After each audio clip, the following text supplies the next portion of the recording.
Welcome to Santos Brothers Eats. Food worth mentioning. All right, you ready to get this started? Yeah, let's do it.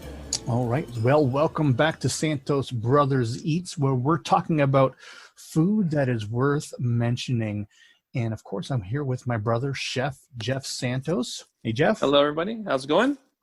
And I am Kenny Santos, his brother. And well, we went to, on separate days, actually, we went to the Street Eats Market. Is that what it's called? The Street Eats Food Festival. What is it called? It's the Street Eats Market, and they hosted the ice cream festival. That's what it is. Yes. So Jeff was just talking a little bit about the history about that. And so he's going to break that down once more about how they started out in, I believe, Yorkdale. But go ahead, Jeff. Yeah. So Street Eats Market, I don't know the full history about them, but their first official event was in June 20th of this year, 2020. And it was a drive-through food truck event. They got to think back that June 20th of 2020, we're still in phase one of the pandemic. So everything was basically closed except for basic grocery shopping. And because the weather was getting nicer, people were getting the quarantine fatigue and they wanted to go out. And Street Eats Market, I'm not too sure they're one of the first ones, but that's one of the first ones I heard. They decided to try a food truck event where instead of walking to it, you would drive through. It was held at Yorkdale because everything was closed, so all the big parking lots were open. And so basically what you did, they set up the restaurants list, and on their website, streeteatsmarket.com, they would have each restaurant that was featured, and you would pre-order your meal and have a time of pickup. And this weekend, today is August 17th, so the weekend, so August 15th and 16th, Street Eats Market set up a ice cream festival. Now, actually, this wasn't their first festival. They actually had a Taste of the Caribbean festival, if I'm correct, and that was done the weekend prior. Okay. And so these festivals, these series of festivals that Street Eats is doing currently, they're doing it every weekend until it seems like the end of September, or at least mid-September. That's correct. I didn't know, because I remember I was talking to our cousin Adrian, and he said, I want to go to the West Indian one. I was talking to him about it actually yesterday, and we looked at the schedule and we couldn't see it, so that perhaps it already passed. Yeah, that already passed. Okay. Oh, yeah. You said Caribbean. Yeah. And so this weekend was the ice cream one. Next weekend, and actually Jeff probably has a schedule, and so he'll go through it really quickly. I will. And by the way, I didn't say where. So they moved from Yorkdale to the Scarborough Town Center, so east side. Yeah, that's right. As you know, both Ken and I grew up in Scarborough, so Town Center, we know it quite well. And it's actually on the grassy sort of part at Brimley and Borough, on Brimley, just in between Borough and Triton. So yeah, today's August 17th, so the ice cream festival just happened. Next weekend, August 22nd, is the Filipino Street Market. Again, as you people know, Ken and I are both Filipino, and we're planning to hit that one as well. Yeah. August 29th and 30th is the Barbecue Eats Festival. September 5th and 6th, which is Labor Day weekend, is the Eats Night Market. Ken, I forgot to mention this to you, or maybe we told you about it. I did see it because that one starts later, right? 4 to late. Yeah, or something, that's right. So all the times are 12 to 8 for all the festivals except for this one. The Eats Night Market is from 4 to 11 on the Saturday and Sunday, September 5th and 6th. We have no information yet on who's there, but a traditional night market is more Asian. So maybe it is more Asian. Fingers crossed. I totally expect grilled squid. I don't know if it's going to be there, but I just expect it's going to be there. Yeah, and that's one of Diana's favorites, grilled squid. And maybe stinky tofu. We shall see. Which I will probably not participate in. Or maybe I will. I don't know. Maybe you will. For the sake of the podcast, I will. And then after the night market, we have... So after the night market, on September 12th and 13th, the Mac and Cheese Festival. Ken, myself, Dylan, and Diana went to Mac and Cheese Festival in Mississauga last summer, and that was quite tasty. September 19th and 20th, the Fried Chicken Fest. Can't be wrong with fried chicken. Hope there's some waffles there. I hope there's I hope so. Yeah. Oh, yeah, exactly right. And then they're on December 26th and 27th, which is their last event, but you never know. They might expand another weekend, is the Ramen Festival. And that's one that myself, Dylan, Diane, and Ken have marked in our calendar, because we talked about ramen before, and we really are looking forward to this one for sure. Yeah, ramen. I think it was episode 11, if I remember correctly. Okay. Yes. So yeah, with Dylan, and that one it is published. So if you want to listen to our rambling, our ramen ramblings, then you can go ahead and listen to that. But we're going to be talking about ramen. Well, we're going to go into that. So yeah. Yeah. I'm not going to promise that we're going to go to every single one of those. No. But we're going to go to a lot of them. Or, yeah, we'll go to a fair bit of those. But we went to the ice cream one. And so Jeff went on the Saturday and I went on the Sunday. That's correct. So yeah, so let's talk a little bit about some of the trucks and the ones that you visited and move forward from there. Yeah, so some of the trucks that were there, what we've actually, myself, Ken, and Diana, one of the trucks is called Fugo Desserts. And we actually went there on a Canada Day, maybe 3-4 years ago. And they had this, remember that s'mores, or anyway, had burnt marshmallow around the ice cream. And it was good. And I think you and Mason went, didn't you? Whoa, this is the place that's like downtown? Yeah. This place is awesome. Yeah. Oh, I didn't know. Yeah, that place makes really, really good ice cream. Yeah. And and they also the store actually also makes churros. I bet you the food truck makes churros too. I wouldn't be super surprised because it is a food truck, but limited offer. That's right. So go ahead. Wow. Yeah, so they had Fugo Desserts, Eva's Original Chimney Stacks. It's like the Toronto tradition for the past 10 years at least. They're the ones that make the dough sort of ice cream cone. Mm-hmm. So it's more like I think it's Portuguese. I know it's Eastern European, this recipe. So chimney stacks with soft serve, or I think it is hard scoop ice cream. Pogo waffles, Tal Toronto, they did a like ube, almost Filipino one. And then I Halo Crunch. They featured the charcoal ice cream. So that's what they were doing. So I saw a lot of block ice creams. Yeah. A lot of block ice cream cones. Yeah. If you don't know what charcoal ice cream is, it's actually, it's been around for about at least 2-3 years, maybe 5 years. It is, as the name says, charcoal. And so the ice cream is black. And I think the one they also offered was a combination, like it's soft serve. So it's a combination of charcoal ice cream and ube, because I see a purple and black ice cream cone. So it's probably like it's a swirl, right? So that's, exactly right. I imagine a swirl. Yeah, cool. Yeah. So that's what they were featuring. But so the ice cream that Diane and I got was from a food truck called Six Spice Rack. And they are originally a savory food truck. I've had them a couple of times. I don't remember what exactly, but they actually changed their menu to serve ice cream. So again, another a business that sort of pivoted, and they took advantage of an event, being an ice cream event, and they added some ice cream menu items. And one of them was basically a sweet poutine. And from what I see here, it has like biscotti as the French fries per se, and then ice cream, and it looks like they have popcorn to it as well, and a caramel sauce. Another one was called the Chocolate Cookie Monster. So as you can imagine, it's basically like a chocolate cone, chocolate ice cream, and it looks like brownie pieces just served over it.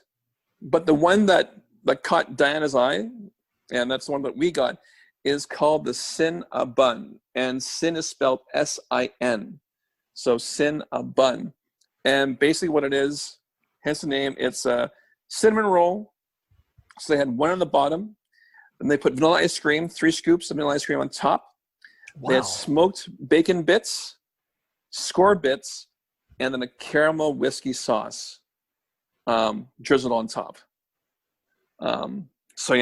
So that's what Diana I had on the Saturday. And if you think my description sounded good, it was delicious. Nice to hear. Nice. Yeah. It's always a shame when you hear a good description and then you get to taste it and it's not as good. And so I'm glad that it tasted good. That's good to hear. Yeah. It did. Yeah. Just everything about it just mixed well. So yeah, so that's what Diana and I had on that day, and we actually went on the Saturday and we headed straight for them. Like we've had Fugo, we've had chimney stacks. The chocolate ice cream we haven't had yet, but I'm not really looking forward to. Like I might have it, but this Cinnabon just tasted good, looked and tasted good. So that's what we had on the Saturday. Like, since you've had the stacks, tell them a little bit about it because I haven't had that. So basically, it's just think of a waffle cone. Well, it's not really a waffle cone. It's more like so it's dough. That's shaped like a cone. Dough, and you actually see it being baked in the truck behind them. Oh, that's pretty cool. Yeah, it is pretty cool. So you know that the cone is fresh and it's warm still, and then they put soft serve ice cream. I think they do chocolate and vanilla as the base or swirl. I do see some berry flavor, maybe strawberry or cherry, and then it's the topping that they put on. So I see an Oreo cookie on top with chocolate sauce. I see caramel sauce. I see fresh strawberries and strawberry sauce. Oh, I even see a piece of cheesecake on top of one with a strawberry and so they're desserts. Are they strictly desserts? Okay. For this event they are, but I've seen them do like a pizza, sort of like a savory version because it's a dough. I remember seeing them at the X. I thought with they had pizza in there, like they had cheese and pepperoni and tomato sauce inside of a cone there, which was exactly right. Yeah. So that's e.g. Chimney stacks. Yeah, that the stacks when I happened to go had quite a large lineup. Yeah. Yeah, and then so did I Hollow Crunch. They actually they had the longest lineup. And I wasn't I'll probably eventually get charcoal ice cream one day. I just wasn't in a rush to get it. So yeah, exactly right. Yeah. And so that was our Saturday. And so what'd you get on the Sunday? So this is what I got on the Sunday. I actually went in and assessed all the lineups. And actually, you don't even know this part, Jeff, is that I was kind of hungry when I went. I was like, nice. I was like hungry. I was like, I don't know what I want. I was thinking about it. I was looking at the menu when I was like, on the way there, sort of thing. And before I got dessert, I ended up going to the Pogo. What's the place? Waffle Pogo? What's the place called? Yeah, it is called. Where is it? Yeah, Pogo Waffles. Pogo Waffles, and they had a. It's pretty cool, actually. Pogos, as you guys know, they're basically corn dogs. So instead of cornmeal and they actually use waffles, and they have this waffle iron. I guess a special waffle iron that actually makes waffles with hot dogs inside of them, which is pretty cool. And nice. So I actually saw them pressing it in there. I happened to get a cheese and garlic bread one. Oh, nice. And I was very, very happy with how that tasted. Okay. I'd say give that, it's hard for me to give out a 10 unless I really like it. And I was pretty happy with it. There wasn't any ketchup available, which I would have liked to have this dip it in, or actually even mustard would have been good on that. Right. And nothing like that. And so I'll just kind of give it a 7.5 and 8. And I hope you guys don't think that's a mediocre score. No, not at all. I really liked it. Yeah. But in order for me to give something a 10, it's got to be spectacular, really, really good. And it's hard to make Pogo waffle like a corn dog absolutely spectacular, Right. So enjoyed that. And then afterwards, I was like, okay, now it's time for dessert. And I went to Sweet Slice, and basically that is cheesecake on a stick. Yes. So actually, now that I think of it, all of my food yesterday was at the festival was on a stick. Pogo was on a stick, and so was the cheesecake. There you go. Now, they had a couple different offerings. They had basically the basic cherry cheesecake. They had an Oreo. There's probably one or two more, and I ended up getting the salted caramel and pretzel. And I see a picture of it here on their Instagram. Okay. And speaking of picture, I did not take a picture of the Pogo or of the cheesecake, which is shame on me. What are we supposed to put on the Instagram? Maybe Jeff will pull one off of their Instagram, but make sure we give the photo credit to them. I'm doing it right now. Don't worry. Good. So we'll do it that way. Otherwise, they'll be like, That's our picture, right? But we are still or giving else, them credit. Yeah. or else it'll just look silly. Yeah, that'd be weird. I will tell you the actual cheesecake, it was good. I wouldn't say it's like some gourmet cheese, awesome cheesecake. And I wasn't expecting that because that's not what it's for. It was dense. It stayed on the stick well, which is pretty important. Yes. If you're eating some food, you don't want it to fall off. I was never scared that cheesecake was going to fall off. Okay. Ever. And it did come like it was lying down on a plate thingy. All right. And so if it did fall off, I would have been fine. The caramel and the pretzels that was on it was perfect. It was very generous. And there was potato chips on them.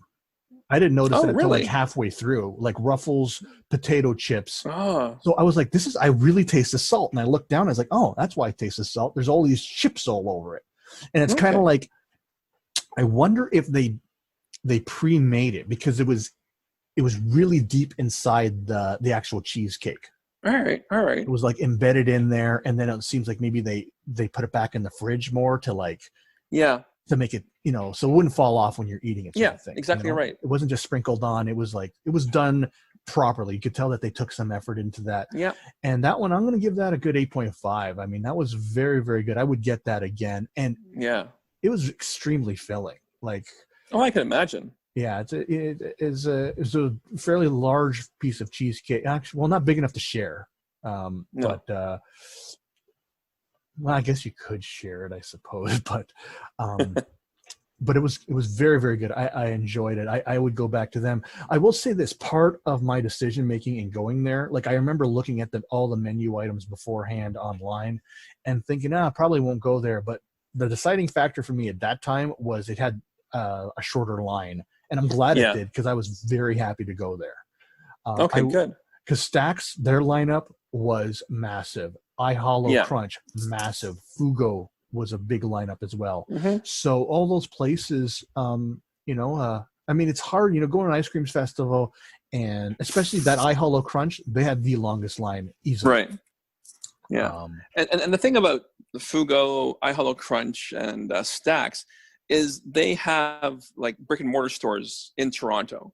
So you could go there any time of the year, basically, and get that product if you wanted to. Whereas, Sweet Slice, Six Spice Rack, because they're food truck and they did an ice cream specialty for there. That's, sometimes you got to think when you're at a food truck event, is this the only place you can get it? Do they have a brick and mortar store where I could get it whenever I want to? So you got to think, and then lineups especially are a good factor, saying, should I go to this line? Is it really worth it? So, yeah. And also, are they going to offer this again? Right? Correct. Because, a place like Six Spice, like even if one of their dessert things that they made special for this event is popular, is it feasible for them to add it to their menu? Because sometimes it's not. Sometimes it's not easy because they're only a food truck. They may not be able to have like all the facilities to easily do that and add it on next time they're doing an event, just because the Cinnabon or the Sinful or whatever it was called was really popular. They may not be able to add it. So, but at least they're prepared for next time they go to a dessert festival. They're like, these things were popular. We're sliding right in and we know what to do. Oh yeah. Yeah. So those are things to really consider. And I never thought of that. You know what? Do they have a brick and mortar? How long is the lineup? That obviously altered my decision greatly. And will it be offered again? Is there something that I'm going to be able to get again? Mm-hmm. Yeah, exactly. Yeah. I didn't give rating to the Six Spice Rack Cinnabon, but I would give that also between 8 and 9, so 8.5. It looked good. It looked good. It was real bacon, right? Real bacon. Yeah, Real bacon. that's The only thing would have proved it if they, I guess, again, talk about facilities, if the Cinnabon itself was a bit warm, because it was cold. But still soft though, right? It was still soft. Yeah, it was still soft. But just something like we think of like a ice cream waffle. The waffle is still a bit warm most time when you get it from the CNE or from wherever. So that sort of warmth this with the ice cream as it melts a bit It's just so good. It's, to me, that would, put it to 9 at least. Yeah, that's a So big yeah. factor. And was it hot when you went, Jeff? No, it wasn't that hot actually. Good. Because we went around like 3:30, 4 o'clock. So the sun was out. There was a nice cool breeze. Yeah, it wasn't a hot day at all. Yeah, it was quite nice. It was very nice when I went. Like I Yeah. was never hot. Like yeah, I was never too hot. And this summer has been scorching. And Yeah. so I was lucky that when I went, I had very, very good weather. Now, there was a lineup to get in for Right. not for Jeff, No. right? Yeah, But on the Saturday we went, there was an entrance per se, and there was someone there sort of watching it, but there was no visible lineup, and it looked quite full. It's a huge space where it's being held, but Diana and I felt comfortable. Like at least 95% of people wearing masks, well, if they weren't eating, of course, because you have to take your mask off when you eat. But people that were walking around, they had masks on. There was hand sanitizers stationed everywhere. People in line, they actually had little flags in the ground, in the grass, so to mark off where 6 feet is roughly. But Diane and I felt very comfortable walking around. But we passed by on the Sunday and we told Ken that there was a lineup now to get in. And so what did you experience there, Ken, on the Sunday? so when I ended up going, there, and I didn't tell Jeff this, but when I went, there was a lineup, but they're letting in. Actually, I think Diana said through text that they're letting 100 people at a time or something afterwards. Was that what she said? I think she said that. Okay. It was a large amount. Like it could have been 50, could have, and I don't know what the time interval was, like how many were in at a time. But when I went, I was, it kind of looked long, but I went in line because I wanted to participate in it. Right. Then they let some people in, and I was among that batch to go in, and it was a less than 3-minute wait. But Nice. when I left, the lineup was much longer. So, and I didn't tell you that part, Jeff. So the lineup was much, much longer. And so maybe they would have to wait 2 or 3 cycles to get in. Yeah. Okay. And I don't know how long the cycles were because I wasn't in line long enough to figure that out. Right. So, but that is something to think about. But going back to lineups, the lineups for the really popular food trucks were longer than the lineups to get in. And they encourage people to go out of the enclosed area. So as soon as you get your food, you would leave the enclosed area to allow people to come in and buy their food. So that's what I think that their plan was. So, and that's something that's really important to bring up is that if you're there and you have your food, leave. That way, if there's someone in line to get in, they can get in, because you could always just kind of exit and we're talking like 10 feet. And then you could just enjoy your food in one of those social circles, and then that means someone can get in. And right. So yeah, I'm glad that you brought that up. Yeah. So again, it's an example where a business is taking care of its customers, making sure that everything's sanitized, there's sanitizer available, having the circles spray painted so people know, having little flags in the lineup so people know where to stand. And in fact, I remember. I saw a gentleman in a safety vest. He was just going around saying, "Oh, you're not far enough. Just move back a bit." So he was sort of adjusting the lineups to make sure people weren't too close when they were in line. That's important. Yeah, that's good to know. People were socially distant, and that's probably part of the reason why I thought the lineups were so long. When you're 6 feet apart from people, the lineups are going to be longer. Than what they normally are, like if you went last summer. That's right. So I didn't think of that till now. That the lineups may not be as long as I think they are. Mm-hmm. That's deceptively long. That's right. And sort of back on the cleanliness, when you mentioned there's no ketchup available, I think that's the new norm now. Yeah. So next weekend we plan on going to the Filipino one. Yes. So we'll be talking about that. We're pretty excited about that. And that was this week's food worth mentioning. And like I said, and so like Ken mentioned, we'll have the picture of the schedule for the Street Eats Market, and hopefully you're listening currently, and you'll be able to look at the schedule and at least attend one of the events that are happening before the end of September 2020. So until next time, remember this quote from Julia Child: "People who love to eat are always the best people." And that, of course, includes my brother, Chef Jeff Santos, and I'm his brother, Kenny Santos, and you as well, if you love to eat food worth mentioning. Thanks a lot, everybody. All right, take care, everybody. That's it. You've been listening to Santos Brothers Eat. Food worth mentioning.